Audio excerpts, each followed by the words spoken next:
Hey everybody, Derek here from Addictive Tips, and in this video we're going to be going over how to play the original Marathon series from Bungie, the makers of Halo and whatnot, on the Linux operating system. So this is actually really cool because these games originally were only available on Mac, but things have changed and now the source code is available for everything.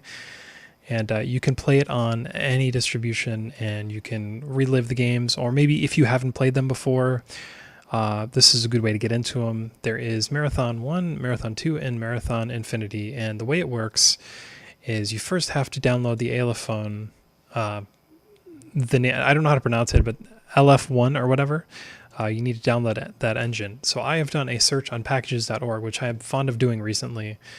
And as we can see, there's OpenSUSE support, Ubuntu support, Slackware, and Alt, whatever, Linux, Sisyphus, and OpenRandriva.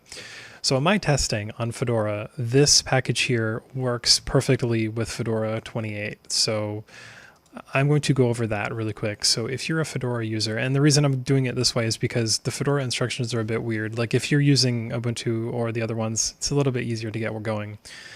But in this case, what you would do is just get the package. In this case, just scroll down, find the download link, copy link location, and let's do desktop here. Just do wget and then Control V and let it download.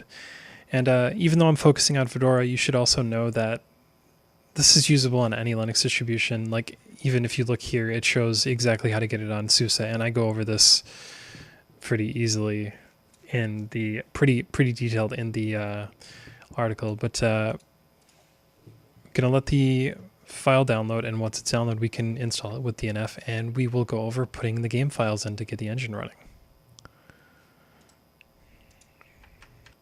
Alright, so we've got the engine running. So if I write the name of the engine in the terminal, it's going to give me an output of just, you need the game scenarios and all of the stuff, and try again. So I'm going to try and install Marathon 2.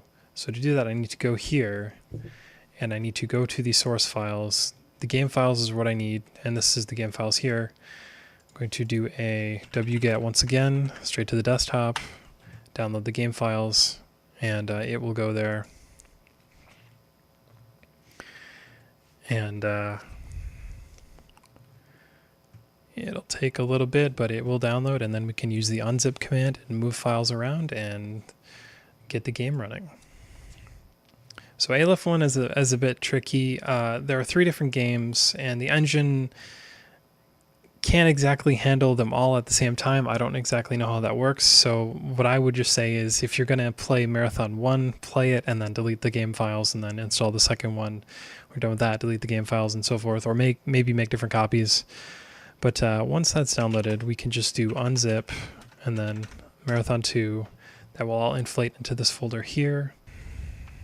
So to move these files, we're going to have to use the cp-rf command. So cp means copy, and then r means recursive, so everything in every folder, and then f means force. And the reason we're using force is because some of these plugins are the same, they're the same folder, and the system is going to complain and complain that you can't put them together, but we need to do that. So we will do that now by just doing this command here, and it will copy, and then we can go back to here. We can see that the Marathon 2 stuff is here. And then if we run the command Ailephone, it should start up and load us Marathon 2. So Marathon 2 Durandal, and then I can start it up and I can start a new game and just play. That is the Marathon 2 game working under Linux. So guys, that's just how to get Ailephone working and how to get the Marathon game working. As you can see, it's running nicely under Linux. But if you want to play the other versions of the game, please check the description below and we go over how to do that quite nicely.